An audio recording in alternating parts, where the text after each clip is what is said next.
BNP ক্ষমতার মসনদে আসছে, এটা এখন পরিষ্কার।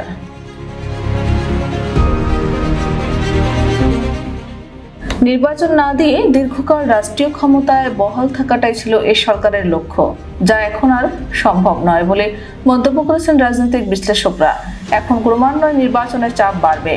ট্রাম্প আনুষ্ঠানিকভাবে ক্ষমতা গ্রহণ করতে যদিও এখনো 2 মাস বাকি, কিন্তু এখন থেকে এর কিছুটা প্রভাব পড়তে থাকবে, যার ফলে ডক্টর মোহাম্মদ ইউনূস সরকারকেও আগের বিএনপি বয়কট নীতি থেকে ক্রমান্বয়ে সরে আসতে হবে নিঃসন্দেহে।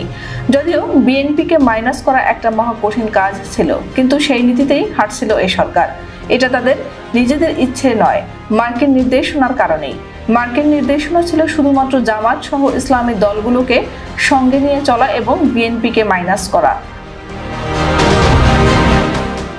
অন্তর্বর্তী সরকারের নীতি নির্ধারকরা সবাই এই নীতিতে চলছিলেন সরকার গঠনের পর বিগত 3 মাস ধরে।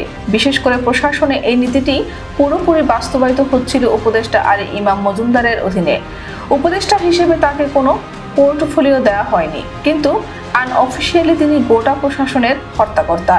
বিগত 3 মাস ধরে তার ইচ্ছার বাইরে কোনো কিছু হয়নি। এমনও কথা উঠেছে যে প্রধান উপদেষ্টা ডক্টর মোহাম্মদ ইউনূসের ইচ্ছাও কোনো ক্ষেত্রে বাস্তবায়িত হয়নি। যদিও এমন অভিযোগের সত্যতা নিরূপণ করা যায়। শুধু প্রশাসনেই নয়, স্বাস্থ্য, শিক্ষা সহ প্রায় সকল ক্ষেত্রেই একই পরিস্থিতি, অর্থাৎ বিএনপিকে মাইনাস করার প্রবণতা লক্ষ্য করা গেছে। স্বাস্থ্য সচিব প্রকাশ্যেই ঘোষণা করেছেন বিএনপি পন্থীদের জায়গা দেয়া যাবে না, আওয়ামী লীগ এবং জামায়াত নিয়ে চলবেন তারা। বাস্তবেও তাই করেছেন। নির্ভরযোগ্য সূত্র জানিয়েছে, সরকারের শুরু থেকেই এমন নির্দেশনা ছিল যে রাজনীতিতে আওয়ামী লীগকে পুরোপুরি ঘায়েল করতে হবে। আর প্রশাসন সহ সরকারি খাতে আওয়ামী অফিসাররা বহাল থাকবেন। বিএনপি যাতে না ঢুকতে পারে সেটিকে মাথায় রেখে এমন নির্দেশনা দেওয়া হয়েছিল। দেশে জামাতপন্থী এত অফিসার নেই যে শুধু তাদের দিয়ে সরকার চালানো যাবে। আর এ কারণেই আওয়ামী অফিসারদের পদে বহাল রাখার নীতি গ্রহণ করা হয়েছিল।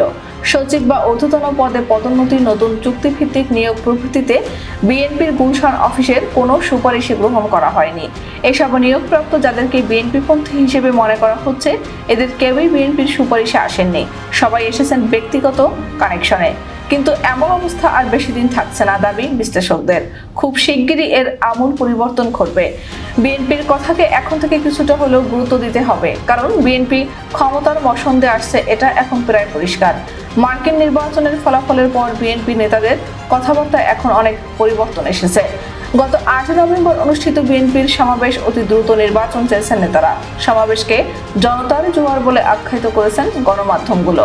আদতে হয়েছিলেও তাই। উৎফুল্ল জনতা বাঁধ ভাঙা জোয়ারের মধ্য দিয়েই জানান দিয়েছেন তারাই ক্ষমতায় আসছেন।